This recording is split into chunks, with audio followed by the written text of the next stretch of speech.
Уважаемые члены Евразийского межправсовета, уважаемые участники заседания, позвольте сердечно поприветствовать всех вас в Чолпан-Ате на побережье озера Иссык-Куль на заседании Евразийского межправсовета.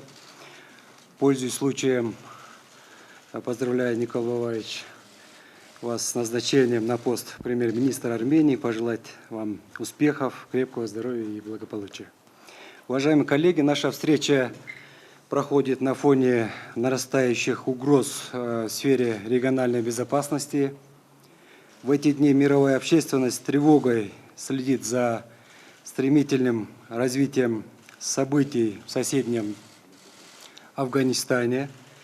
Происходящие события, несомненно, могут оказывать определенное влияние и на ситуацию с безопасностью стран Центральной Азии. Также в последнее время во многих точках мира, в том числе и в странах ЕАЭС, участились различные чрезвычайные происшествия природного характера, наводнения, лесные пожары, сели и засухи. Возникающие природные бедствия носят при этом масштабный характер.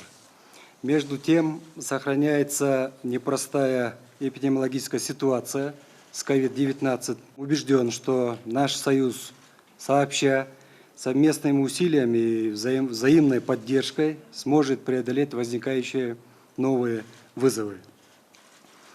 Уважаемые участники заседания, сегодняшняя повестка нашего заседания, насыщенная, включает в себя важные вопросы, имеющие принципиальный характер для развития нашей интеграции.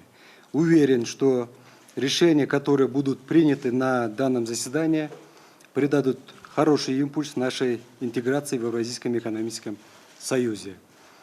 Еще раз хочу вас всех приветствовать в Кыргызской республике.